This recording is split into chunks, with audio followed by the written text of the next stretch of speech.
Hello everyone, I'm Anthony Wilson, 35 years old, a tech millionaire with an estimated net worth of about 300 million.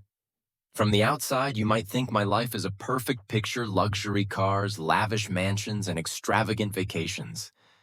But the truth is far more complex.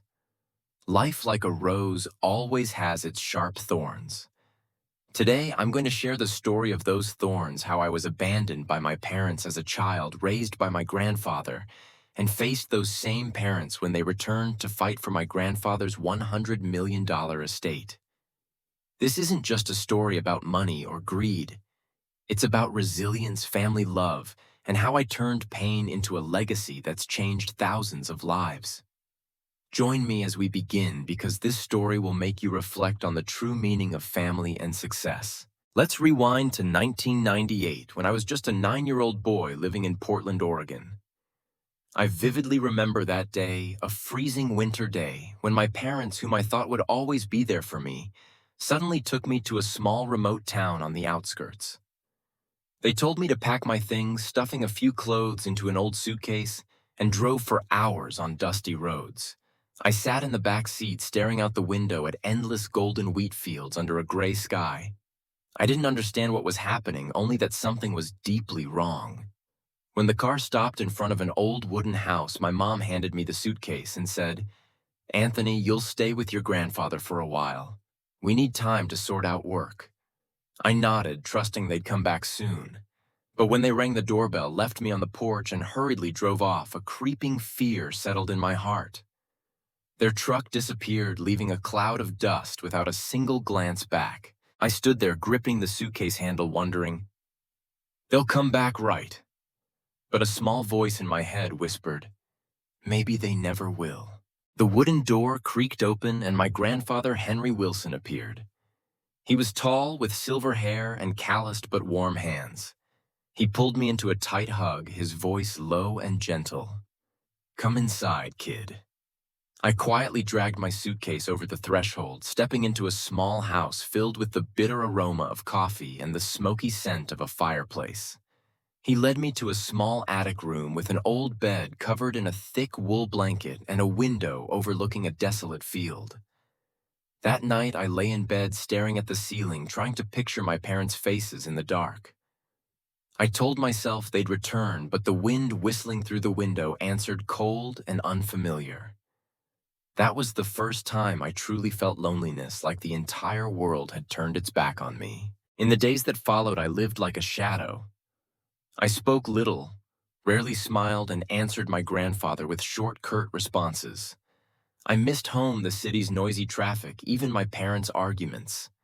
At least back then, I had them. Here it was just me, my grandfather, and the eerie silence of the countryside. But Grandpa never pushed me to talk. He woke early each morning, the sound of the coffee maker humming in the kitchen, then hurried to the barn. I sat alone at the kitchen table, nibbling on his burnt toast, my heart empty. I wondered, who am I? An abandoned kid, a burden to Grandpa. I wanted to ask if he truly wanted me here, but I feared the answer. I was afraid that even he was just tolerating my presence. One afternoon, I saw Grandpa in the backyard fixing an old harvester. Sweat rolled down his forehead, his hands smeared with grease, but his eyes lit up when he saw me. "Come here, Anthony, try holding this wrench," he said. I hesitated, stepping forward, my small hands trembling as I gripped the heavy tool. He patiently showed me how to tighten a bolt, his voice steady. "You can do it. Just try." I clumsily followed, slow and awkward, but eventually the bolt slid into place. He laughed loudly, the sound echoing across the yard. "Nice job, you've got a knack for this." For the first time in a long while, my heart felt lighter. But when night fell, fear returned. In my dreams, I saw my parents standing at the end of a dusty road watching me. I screamed, running toward them, but they vanished like thin smoke. I woke up drenched in sweat, wondering if I truly belonged here. Over time, I grew accustomed to the rhythm of farm life. Grandpa never mentioned my parents, but he always found ways to pull me out of dark thoughts. Each day, he gave me small tasks: feeding the horses, collecting eggs, or helping fix fences. Work makes you stronger, Anthony, he said, his eyes stern yet warm. I didn't fully understand, but I did it to make him proud. One day, he took me to an old shed behind the house. Inside was a treasure trove, machines, tools, and dusty circuit boards. This is where I used to create, he said, pointing to a cluttered workbench filled with wires and LEDs. He shared stories of his youth as an engineer building things others thought impossible. You could do it too if you want, he said. I looked at him skeptical. I was just a 9-year-old. What did I know about engineering? But he didn't give up. He started teaching me simple things: how to connect wires, use a soldering iron, read circuit diagrams. I was clumsy, messing up countless times, but he never got angry. If you make a mistake, you fix it, Anthony. No one's great from the start, he said, his voice like a cool breeze soothing my pain. Afternoon sessions in the shed became my refuge. The burnt smell of molten metal, Grandpa explaining how a circuit worked, the thrill of a LED lighting up after endless tries, it all made me feel valued. One evening, he spoke briefly about my parents, just a few short sentences. They have their own path, Anthony, but you're not them. You're you. I wanted to ask why they abandoned me, but I didn't dare. I feared the truth would shatter me. Instead, I nodded, gripping the flashlight he handed me, helping him finish a small circuit. When the light flickered on, I smiled for the first time in months. He patted my shoulder. See, you did it. When I was 12, Grandpa enrolled me in a robotics club at the local high school. I was the youngest member, surrounded by older kids and terrified I'd be a laughingstock. But Grandpa said, just try Anthony. You're no less than anyone. I brought home a pile of components and spent hours in the shed assembling and programming. Grandpa sat nearby, not interfering, only nodding when I asked for advice. You're doing great, he said, and I felt a little taller. At 14, I entered a state robotics competition. My robot, a small machine that could autonomously pick up trash, was the result of our combined efforts. The night before the competition, I couldn't sleep, trembling with nerves. Grandpa sat with me at the kitchen table, made hot cocoa, and said, "You've done your best. The result doesn't matter. What matters is you didn't give up." I looked at him, the man with silver hair and a kind smile, and knew I couldn't let him down. On competition day, I stood in the crowd, heart pounding. When my robot cleared every challenge and was declared the champion, I could hardly believe it. I ran outside, called Grandpa, and shouted into the phone, "I won." He laughed heartily, his voice thick with emotion. "I knew you could do it." That evening, he threw a small party at the farm, just a few neighbors, a homemade cake, and music from an old radio. I sat on a wooden bench, watching everyone laugh and talk, my heart filled with a strange warmth. I realized that despite not having my parents, I had a family, Grandpa, the farm, and people who believed in me. But deep down, I still wondered, why didn't my parents want me? That question lingered like an unhealed wound, waiting for the day I'd be brave enough to face it. The years after the robotics win made me feel stronger. I was no longer the shy kid sitting silently in class. Friends called me Robot Kid, half teasing, half admiring, and I didn't mind. Every day after school, I rushed to the farm, diving into the shed where Grandpa and I worked on new projects. He taught me advanced programming, design optimization, and how to face failure. "Every mistake is a lesson, Anthony," he said, holding a wrench, his eyes twinkling like a child's. I nodded, though sometimes I wanted to smash everything when a circuit fried. By 16, I began to realize Grandpa wasn't just an ordinary farmer. Late-night calls, he took short trips to the city he called business, and his evasiveness when I asked for details all sparked my curiosity. Once I glimpsed a letter on the kitchen table from a major tech company in Portland. I asked, but he just smiled. "Just old business, don't worry." I didn't press, but I knew he was hiding something. Those days were a mix of joy and unease. I loved farm life, morning horse rides with Grandpa through the fields, the smell of fireplace smoke. But the question of my parents remained a thorn in my heart. Seeing families in town, parents dropping kids off at school, laughing together, left my chest hollow. I wondered where they were, what they were doing, why they never called or wrote. Grandpa seemed to sense my pain. He didn't force me to talk, but kept me busy as if knowing work was the best medicine. At 17, I embarked on a bigger project building a robotic arm to assist people with disabilities. The idea came from Grandpa. "Make something that helps Anthony," he said one evening as we sat on the porch watching a blazing sunset. "Your talent is for changing lives." I spent nearly a year on it, skipping hangouts with friends. Grandpa supported me every step, from finding research materials to connecting me with a Portland engineer for advice. When the arm was complete, it wasn't just a machine, it was proof of what we'd built together. The project took me to a national science fair in Seattle. Leaving Oregon for the first time, I stood among hundreds of competitors from across the country, feeling smaller than ever. But as I presented, watching the arm move smoothly, I saw Grandpa's proud gaze from the stands. I won second place, not first like before, but he hugged me tightly, whispering, "You make me so proud." My 18th birthday arrived on a dreary, rainy day. I woke early, hearing Grandpa clattering in the kitchen, the smell of fresh-baked cookies wafting through the air. I smiled, knowing he was planning a surprise as always. But that day, his tone was more serious. "Anthony, sit with me," he said. I sat across from him at the kitchen table, a plate of cookies and a small wooden box before me. He slid the box toward me, his eyes deep. "Open it." I hesitated, my heart racing for no clear reason. Inside was a simple but elegant silver ring inscribed with the word legacy. I looked at him, confused.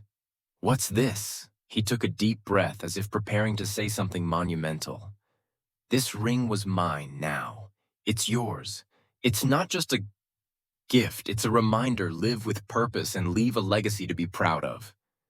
His voice was low but powerful, sending shivers through me. I slipped the ring on, feeling its weight, not just on my finger, but in my heart. I wanted to ask more, but he changed the subject, urging me to eat before the cookies got cold. That evening by the fireplace, I mustered the courage. "Grandpa," I said, my voice trembling, "why did my parents abandon me? Why did they leave me with you?" The question, buried in my heart for 9 years, spilled out like a broken dam. I feared he'd dodge it, but he looked straight at me, his eyes sad but resolute. "Anthony," he began, "your parents aren't bad people, but they were blinded by greed." He spoke slowly, as if tearing open an old wound. "When they were young, my parents tried to seize his wealth by forging documents while he was abroad on business. They thought he wouldn't notice, but he did. He confronted them, declaring he'd give his entire fortune to charity, leaving nothing for his children. Furious and defeated, my parents left, abandoning me, thinking only of themselves. I sat there stunned. I thought I'd cry, but I didn't. Instead, I felt a smoldering anger mixed with pain. "Why didn't you tell me sooner?" I asked. My voice choked. "Because I wanted you to grow up with hope, not resentment," he replied.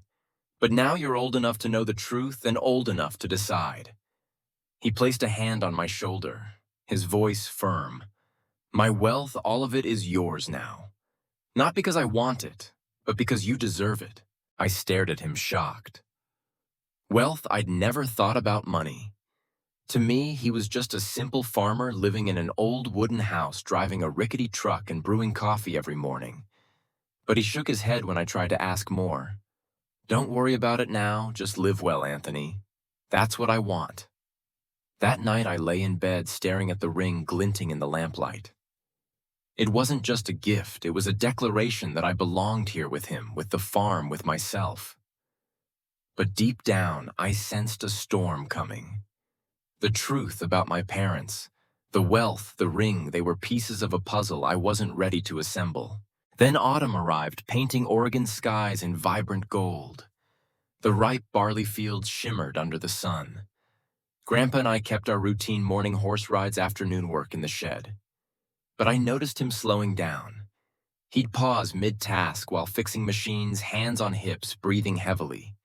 Getting old Anthony, he'd laugh when I asked, worried, "Just let me rest a bit." I nodded, but unease gnawed at me. He was the only person I had, and the thought of losing him made it hard to breathe. One morning I woke late, startled by an unusual silence. No clattering from Grandpa in the kitchen. I rushed downstairs, calling Grandpa silence. My heart pounded as I opened his bedroom door. He lay on the bed, eyes closed, face pale.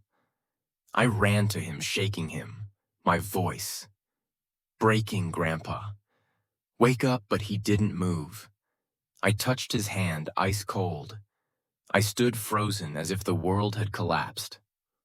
I don't remember how I called 911, only that when the ambulance arrived, they confirmed what I couldn't accept: Grandpa had passed from a stroke in the night. The hours that followed were a nightmare. I sat in the living room, clutching the ring he gave me as people came and went. Neighbors visited, each sharing a story about him, how he fixed tractors for free, lent money in tough times. I listened but couldn't speak. My mind was blank, repeating, "Why, Grandpa? Why did you leave me?" The funeral was held at the small-town church where he took me every Sunday. The pews were packed, farmers, engineers, even strangers in suits from the city I'd never met. I stood by his coffin, his face peaceful as if asleep. I wanted to scream, to pull him up, but I just stood there, gripping the ring, feeling it was the only thing keeping me from breaking. As the pastor read prayers, I recalled evenings by the fireplace when he spoke of engineering patience and living with purpose. "You're my legacy," he'd said. Now he was gone, and I didn't know how to go on. All I knew was that no matter how much it hurt, I had to be strong for him. But that same day at the cemetery, as I thanked mourners, a sleek black car pulled up. The door opened, and I saw them, my parents. They stepped out dressed impeccably, but their eyes chilled me. My mom approached, hugging me, whispering, "Anthony, I'm so sorry. I missed you." My dad stood behind, nodding, his face stern. I stood rigid, not returning the hug. An invisible wall separated us. I wanted to believe them, to think they'd returned out of remorse. But when they pulled me aside, my mom's tone shifted, sweet but fake. "Anthony, you've grown. We should be together as a family. Your parents will take care of you and everything Grandpa left." The phrase "everything Grandpa left" sent a shiver through me. I looked at my dad. He avoided my gaze, but I saw tension in his face. "What do you mean?" I asked, my voice cold. My mom smiled, placing a hand on my shoulder. "You know, your grandfather was wealthy. The farm company shares everything. We need to talk to sort it out." My heart pounded as I pushed her hand away. Grandpa hadn't been gone a day, and here they were like vultures circling prey. "I have nothing to say or sort out with you," I said, turning away. But my mom grabbed my arm, pulling me back, her voice sharp. "Don't be foolish, Anthony. You need your parents. You can't handle that money alone." I yanked my arm free, staring at them. 9 years. You disappeared for 9 years. Not a letter, not a call. Now what do you want, Grandpa's money? My dad finally spoke, his voice low but threatening. "Watch how you talk, Anthony. We're still your parents." I laughed bitterly, a fire rising in my chest. "Parents, you abandoned me when I was 9. Don't pretend nothing happened. And don't think I'm a naive kid." I walked away, not looking back, but my heart was in turmoil. They stayed in town, renting a room at a nearby inn. In the days that followed, they called, texted, even showed up at the farm. Each time I saw them, I recalled Grandpa's words. They were blinded by greed. I knew they didn't return for me. They wanted his wealth. But I was scared. I was just an 18-year-old kid. How could I fight them? A week after the funeral, I was summoned to a lawyer's office in Portland. Laura Bennett, Grandpa's attorney, greeted me in a glass-walled room overlooking the Willamette River. She was about 50. Her hair neatly tied, her eyes sharp but kind. "Anthony, are you ready?" she asked, handing me a glass of water. I nodded, though my heart raced.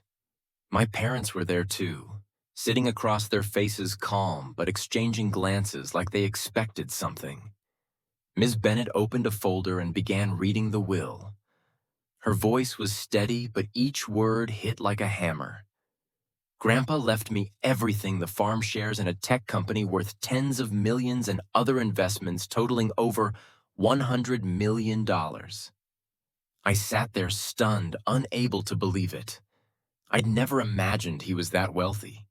To me, he was just the farmer in flannel driving an old truck brewing coffee each morning.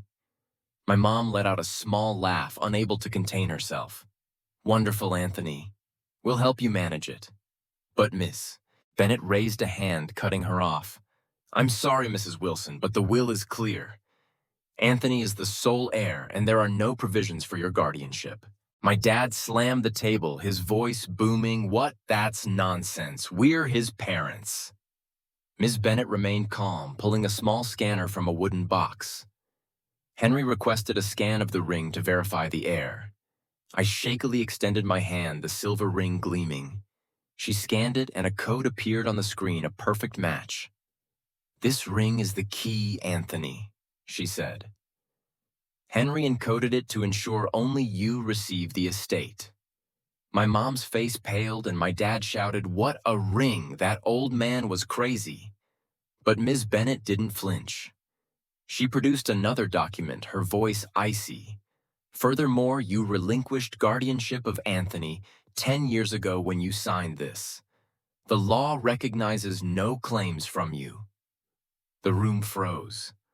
I looked at my parents, seeing anger and panic in their eyes. My mom tried to speak, but only stammered. My dad stood pointing at me. You'll regret this, Anthony. You don't know what you're doing. I didn't respond. Just gripped the ring, feeling its weight. It wasn't just a gift. It was a shield Grandpa left to protect me from the very people who abandoned me. As they left, Ms. Bennett placed a hand on my shoulder. Are you okay, Anthony? I nodded, but my heart was a tangled mess. I'd just been handed a fortune, but all I wanted was Grandpa back. Looking out the window, watching my parents' figures fade in the rain, I knew they wouldn't stop. But I also knew, thanks to Grandpa, I had the strength to face them. Rain still drizzled over Portland as I left the lawyer's office, the ring on my finger heavy as if carrying the entire world Grandpa left behind. I drove his old truck back to the farm, my mind reeling. $100 million, the number echoed not as joy but as pressure. I'd never thought about money. To me, Grandpa was the man who taught me to fix machines, ride horses, and live kindly. Now I stood before a fortune my parents would do anything to seize. They didn't wait long. 2 days later, as I checked fences in the west field, a black car parked at the farm's gate. My dad stepped out in a suit, but with mud-caked shoes from the dirt road. My mom followed, dressed impeccably, her smile forced. Anthony, we need to talk. She called, her voice overly sweet. I crossed my arms, looking at them. Talk about what I made myself clear at the lawyer's. My dad stepped closer, his eyes sharp as knives. Don't be foolish, Anthony. You don't know how to manage that money. You need us, or you'll lose everything. I laughed bitterly, anger flaring. Lose everything? Like how you abandoned me 10 years ago. My mom cut in, her voice trembling as if about to cry. We were wrong, Anthony, but we're family. You can't turn your back on your parents. I looked into her eyes, seeing the deceit clear as day. Family doesn't abandon their kids for money. You came back for Grandpa's estate, not for me. The air was taut as the bowstring. My dad clenched his fists, his voice lowering to a threatening growl. Watch it, Anthony. We can go to the press, say you stole Grandpa's fortune, pushed your parents out. Want the whole town to turn on you? I froze, my heart pounding. The thought of their lies spreading everywhere chilled me. But then, I remembered Grandpa, the ring, and what he taught. Don't let anyone make you doubt yourself. I took a deep breath, stepping closer to my dad, meeting his gaze. Want to tell stories? Fine. Tell them how you forged documents to rob Grandpa. Tell them how you abandoned me at 9, not a call in 10 years. Go ahead. I'll tell the truth. I pointed to the road. Now get out before I call the police. My mom paled, my dad stepped back as if shocked I'd stand up to him. They got in the car, but before shutting the door, my dad turned, his voice icy. This isn't over, Anthony. Their car sped off, leaving me in the field, heart still racing. I gripped the ring, feeling the word legacy etched against my skin. I knew they wouldn't stop, but this time I wasn't afraid. The following week, I was called to the headquarters of Grandpa's tech company in Portland, a sleek glass building starkly different from his humble farm. Ms. Laura Bennett, the lawyer, accompanied me. "You need to show up, Anthony," she said. "The shareholders want to meet the heir." I wore the only new shirt I owned, feeling out of place among men in suits and women in heels. Entering the boardroom, I met curious, even skeptical gazes from those around the table. Ms. Bennett introduced me, her voice firm. "This is Anthony Wilson, sole heir to Henry Wilson's shares." An older man, the CEO, spoke up. "No offense, young Anthony, but you're young. What do you plan to do with this company?" I took a deep breath, recalling nights Grandpa taught me about engineering and responsibility. "I won't promise perfection," I said, "but I learned from Grandpa. I'll keep this company true to his vision, innovation, and helping people." The meeting dragged on, and I sensed a shift in their eyes from doubt to curiosity, then gradual acceptance. But as I left the boardroom, an employee ran up whispering, "Mr. Anthony, someone's waiting in the lobby. They say they're your parents." My heart sank. I knew they wouldn't give up easily. Stepping into the lobby, I saw my parents standing there beside a stranger in a gray suit. My dad approached, his voice calm but calculated. "Anthony, this is Mr. Carter, our lawyer. We've found a way to prove Grandpa's will is invalid. Unless you share the estate, we'll take this to court." Mr. Carter handed me a stack of documents, his eyes cold. "You should consider Mr. Wilson. A lawsuit could drag on for years and you'll lose a lot." I looked at them, feeling cornered. But then I remembered Grandpa's advice: fix a broken circuit one step at a time. "Anthony, don't panic." I met Mayor Carter's gaze.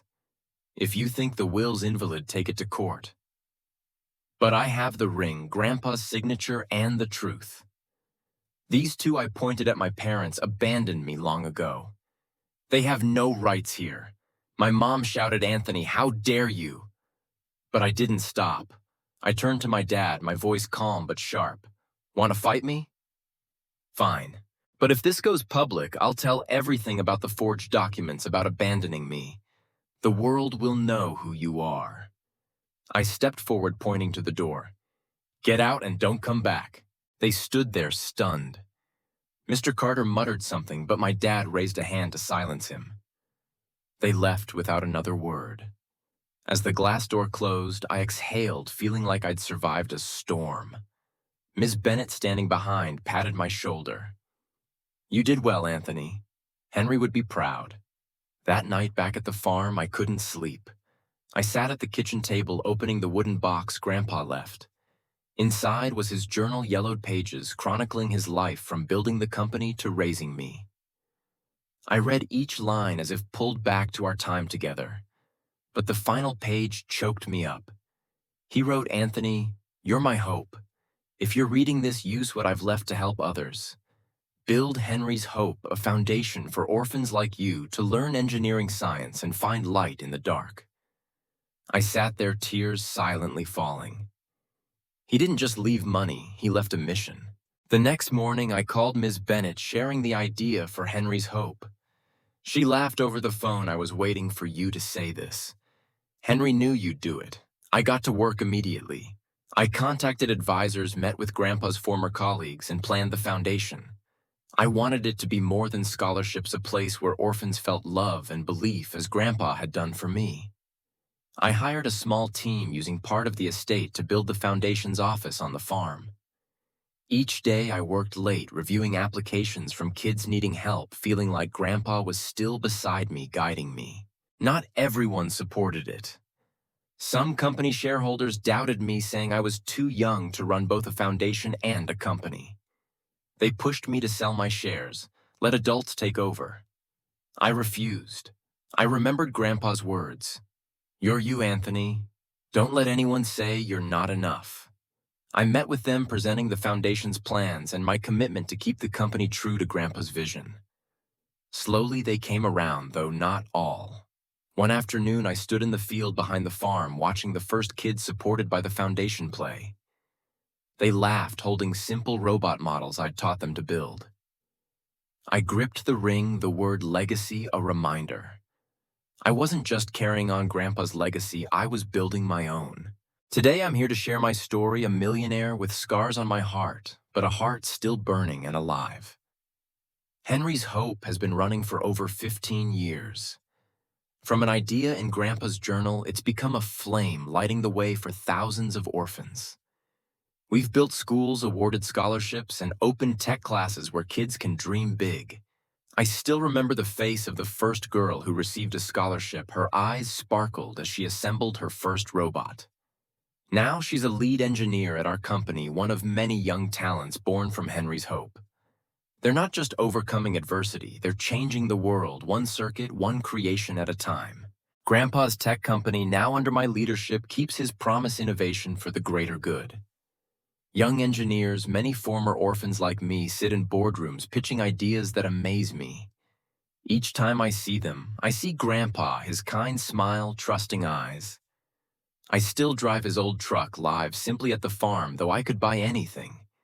To me, wealth isn't money, it's the kids finding light, the legacy Grandpa and I built together. I touch the ring, the word legacy still sharp after all these years.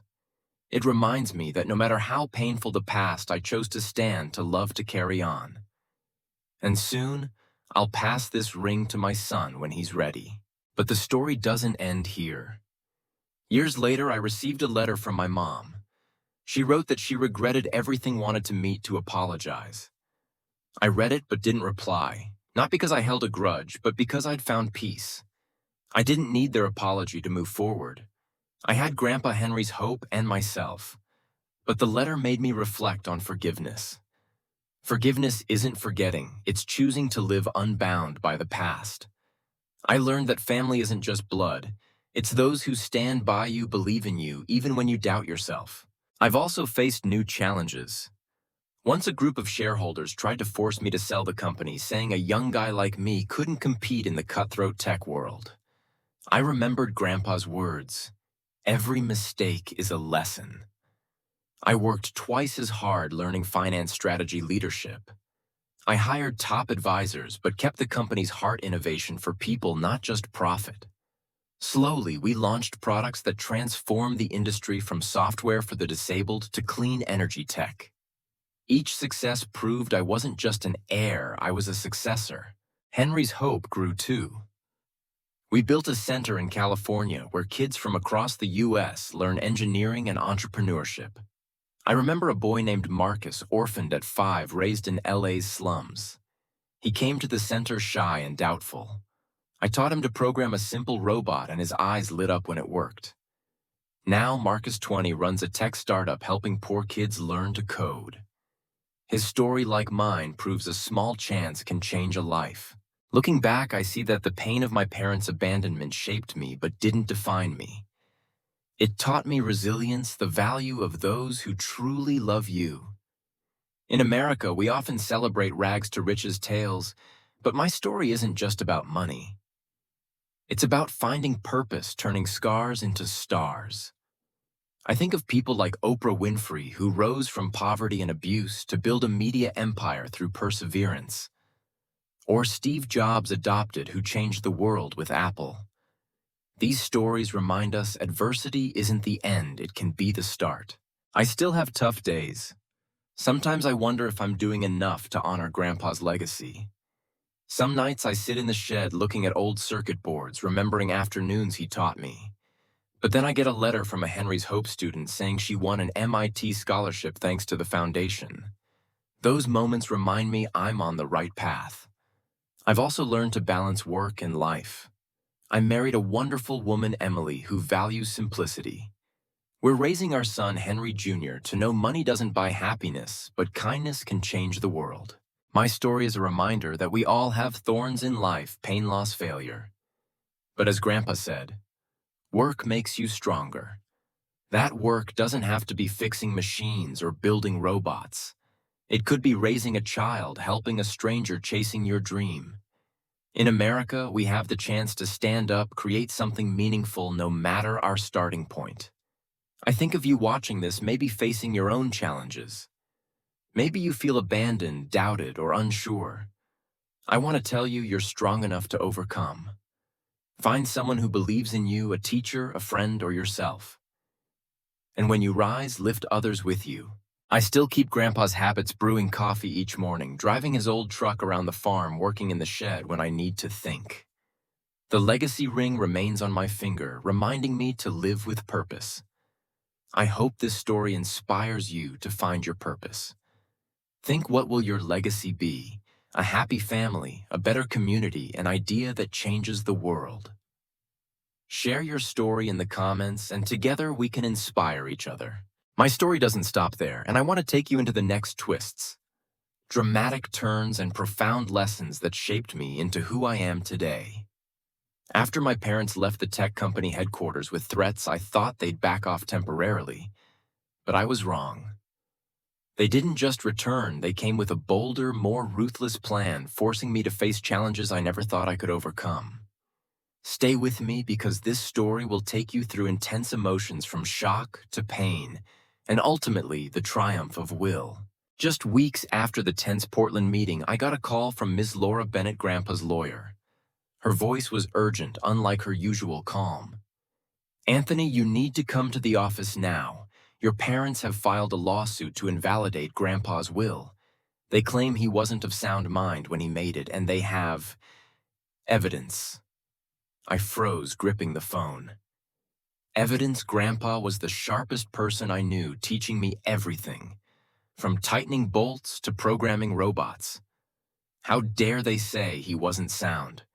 I drove to Portland, my mind a mess, the legacy ring a reminder to stay strong. At Ms. Bennett's office, I saw her reviewing a thick stack of documents.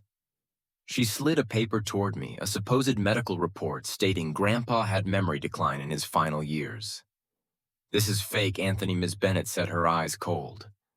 "But they've hired a doctor from California to testify, and they've got a PR firm spreading rumors that you illegally seized the estate." My blood boiled. My parents didn't just want money, they wanted to destroy my reputation, Grandpa's, and the legacy he left.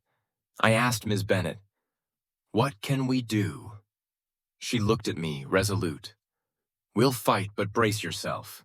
They're playing dirty, and public opinion might turn against you." I nodded, but my heart was heavy. Back at the farm, I opened Grandpa's journal, seeking comfort. One line stopped me. "When the world's against you, trust the truth. Truth is light in the dark." I gripped the ring, vowing not to let my parents ruin what Grandpa built. But things quickly worsened. One morning, I turned on the TV to a local news report: young millionaire accused of stealing family fortune. My name, my photo, and Grandpa's image flashed on screen. The anchor cited an anonymous source, clearly my parents, claiming I manipulated an elderly, frail Grandpa to seize $100 million. It felt like a punch to the chest.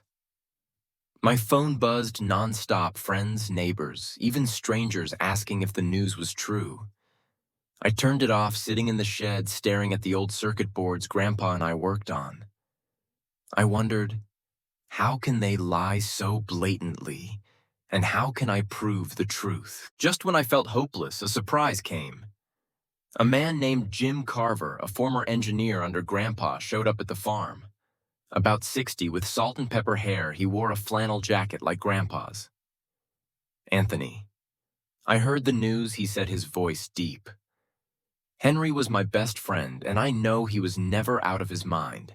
I have something for you." He handed me an old wooden box containing audio tapes, recordings of Grandpa's conversations with colleagues from his final years. Henry recorded everything Jim said.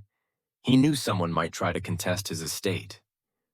"These tapes prove he was sharp and always said you were the sole heir." I nearly cried with relief. The tapes were like Grandpa's voice from the past, protecting me again. I gave them to Ms. Bennett, who sent them to the court. At the first hearing, my parents walked in confidently, flanked by Mr. Carter and the California doctor. But when Ms. Bennett presented the tapes, Grandpa's journal, and his official medical records from his personal doctor, my parents' faces drained of color. The judge listened to a tape where Grandpa said clearly, "Anthony is my hope. I leave everything to him, not for money, but because he'll use it for good." My dad slammed the table, shouting, "That's forged." But the judge ordered authenticity checks and the tapes proved genuine. The trial dragged on for months, each day a test. My parents spread more rumors, even hiring fake witnesses claiming I threatened Grandpa. But Ms. Bennett and I didn't give up. We found a former company employee, Susan, who saw my parents try to forge documents 10 years earlier. Her testimony with the tapes crushed their case. Finally, the judge ruled Grandpa's will was valid and I was the sole heir.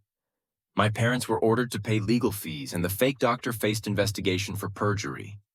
Leaving the courtroom, my mom tried to catch my eye, tears in hers, but I turned away. I didn't feel victorious, just exhausted.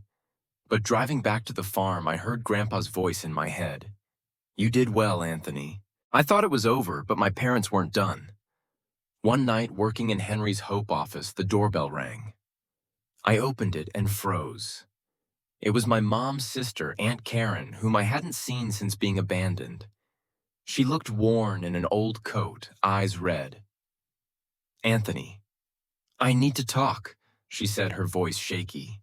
I hesitated, but let her in. Karen said my parents had spent their savings on the lawsuit and were now drowning in debt. "They sent me to beg your forgiveness," she said. "They say if you share some of the estate, they'll leave you alone." I looked at her, feeling both anger and pity. "Karen, they don't want me. They want money. Why should I help people who abandoned me?" She bowed her head, whispering, "I know, I just have no one else." I gave her some money to get home, but said firmly, "This is the last time. If they come back, I'll call the police." That shock made me realize greed doesn't just destroy those directly involved, it tears apart their families. I thought of Karen caught between loyalty and truth. It reminded me of a true story I read about a Texas family fighting over a wealthy uncle's estate, leading to decades-long lawsuits that shattered their bonds. Greed isn't just an emotion, it's a storm that sweeps everything away. But I resolved not to let it sweep me. I focused on Henry's Hope, turning pain into motivation to help other kids who felt abandoned like me. A year later, Henry's Hope gained traction. We held a science fair at the farm, inviting hundreds of orphans from across Oregon. I stood in the field watching kids laugh, assembling robots, launching model rockets. A boy named Tommy 11 ran up to show me his robot. "It picks up trash like yours," he said, eyes shining. I knelt, patting his shoulder. "Great job, Tommy. One day you'll do more than me." In that moment, I felt Grandpa smiling from above. But during the fair, a reporter from a major Portland paper interviewed me. She asked Anthony, "How did you overcome your family's accusations to build this foundation?" I took a deep breath, knowing this was a chance to tell the truth. "I didn't do this to prove them wrong," I said. "I did it because Grandpa believed every kid deserves a chance. I'm just carrying on that belief." The interview was published, and suddenly Henry's Hope was in newspapers everywhere. Donors called, offering support. A Silicon Valley billionaire, David Chen, contacted me saying my story inspired him. He donated $5 million to the foundation on the condition I lead a new project, a free tech school for orphans in Los Angeles. I agreed, though nervous. I was only 19, never having managed something so big. I remembered Grandpa's words. "If you make a mistake, fix it." I hired a team of experts, learned from them, and started building the school. At the opening ceremony, I stood before hundreds of students feeling like I faced the world. "This isn't my school," I said. "It's yours, Grandpa's, and everyone who believes you can change the world." The crowd cheered, and I knew I was on the right path. But life never lacks drama. One day, I got an email from someone claiming to be Grandpa's old friend, saying he had critical information about the company. I met him, a man named Richard, at a Portland cafe. He claimed Grandpa promised him company shares, and if I didn't compensate, he'd release documents proving Grandpa's shady business deals. I was shocked, unable to believe Grandpa could do anything wrong. But Richard showed an old contract with Grandpa's signature looking authentic. "You have 48 hours, Anthony," he said, eyes cold.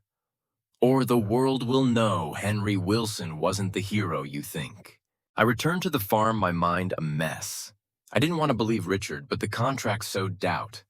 I opened Grandpa's journal searching for answers. One line stopped me. Sometimes you sign things you don't want to protect what matters. I called Ms. Bennett and we investigated. It turned out Richard was Grandpa's former partner fired for stealing ideas. The contract was real, but part of a larger deal where Grandpa bought out Richard's rights. We confronted him, and when he saw he had no chance, Richard vanished. But the incident taught me even the closest allies can betray, and truth sometimes takes time to surface. The years that followed saw Henry's hope grow. We opened centers in Chicago, Atlanta, and Miami, each a new flame for orphans. I met hundreds of kids, each with a story.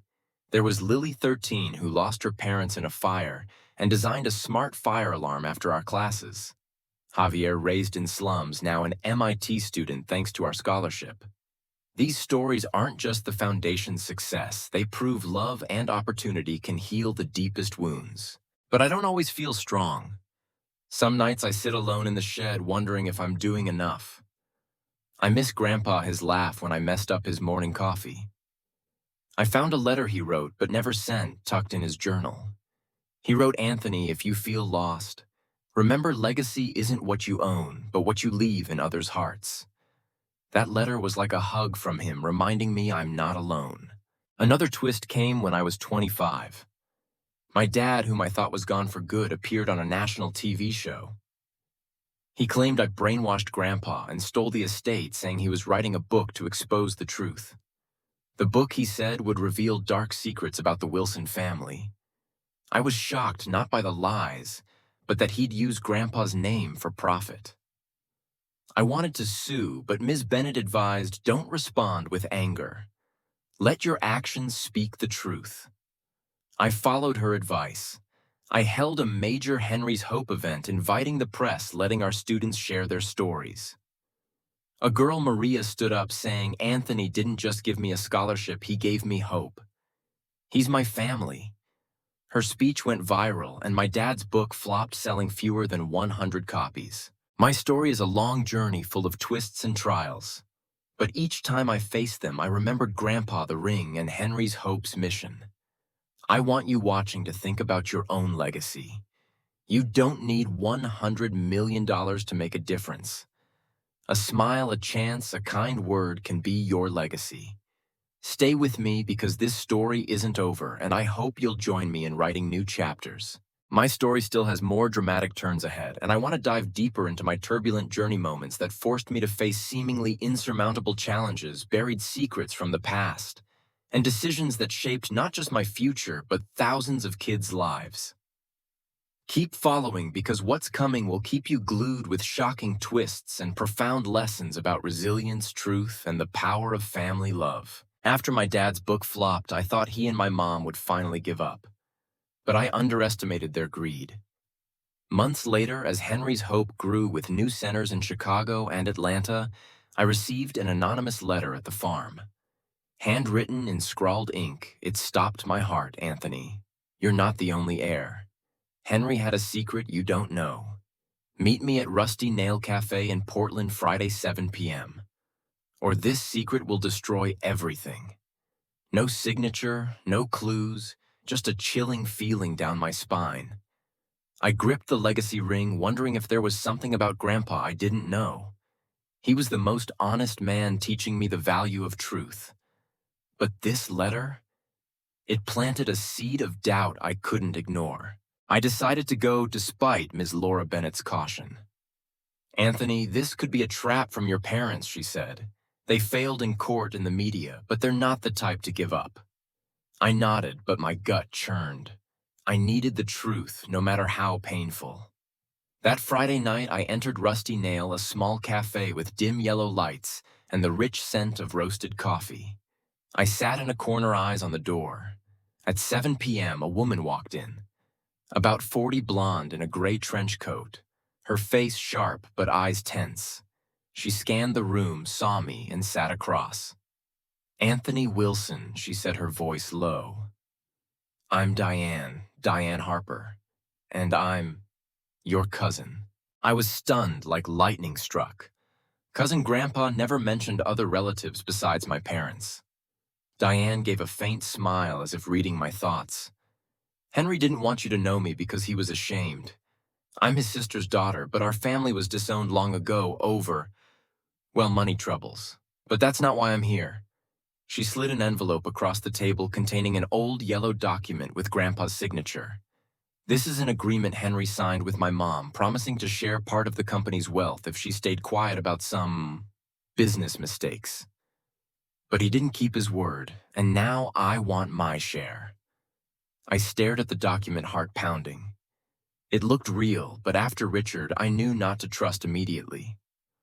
What business mistakes? I asked, keeping my voice steady. Diane raised an eyebrow. Ask your parents. They know better than anyone. And if you don't share the estate, I'll release this document with the story of Henry abandoning my family. Your Henry's hope will crumble when people learn your grandfather wasn't the saint you think. I left the cafe, my head heavy. Diane wasn't my parents. She didn't seem to be lying, but she wasn't fully trustworthy. I called Ms. Bennett and we started investigating. Meanwhile, I couldn't stop thinking about Diane's words. Business mistakes. What did my parents know? I decided to confront them, though the thought of seeing them again made me shudder. I tracked them to a small apartment in Portland's suburbs, clearly broke after their lawsuits. When I knocked, my mom opened the door, eyes wide with shock. Anthony, she stammered. My dad appeared behind, face cold. I didn't beat around the bush showing Diane's document. What's this? Who's Diane Harper, and why does she say you know about Grandpa's mistakes? My mom paled and my dad smirked. She got to you, huh? Diane's always been a snake. She wants money like us. I clenched my fists, holding back anger. Tell the truth or I'll let Diane go public. After a tense silence, my mom finally spoke, voice trembling. Diane's partly right. When Henry built the company, he did some things that weren't fully legal. Not crimes, but shady deals to compete. Your parents helped cover it up in exchange for shares. But when he caught us forging papers to take more, he cut us off, including Diane's family. My dad cut in, voice bitter. Henry was a hypocrite. He built his empire on secrets, then played hero, leaving it to you. I left their apartment, mind spinning. Grandpa, the man I admired most, had he really built the company on secrets? Back at the farm, I opened his journal, searching for answers. A page near the end stopped me. I made mistakes, Anthony. I signed deals to protect the company, but I'm not proud. If you learn this, remember what you do with mistakes defines you. His words were a lifeline. I realized Grandpa wasn't perfect, but he spent his life making amends through Henry's hope, through raising me. Diane and my parents just wanted to use the past to extort, but I wouldn't let them win. Ms. Bennett and I hired a private investigator to dig into Diane. The document was real, but only part of the story. Grandpa had compensated Diane's family years ago, and she'd squandered it. She was working with my parents, hoping to extort me. We confronted Diane at a lawyer's meeting where she cracked under pressure, admitting everything. She left Portland soon after, and my parents for the first time didn't dare show up. But this twist taught me a painful lesson. Even heroes make mistakes, and my job was to protect Grandpa's legacy, not his past. Henry's hope kept growing, but challenges didn't stop. One day I learned hackers had breached the company's systems, stealing data on new tech projects. News spread and stocks plummeted. Shareholders panicked, demanding I resign, saying a young guy like me couldn't handle a crisis. I remembered Grandpa's advice. When things break, fix them one step at a time. I hired a top cybersecurity team working day and night to trace the hackers. After weeks of stress, we found the attack was funded by a competitor, a former friend of my dad's. I was shocked, but not surprised. Greed was behind it again. We sued the rival company, recovered the data, and restored our reputation.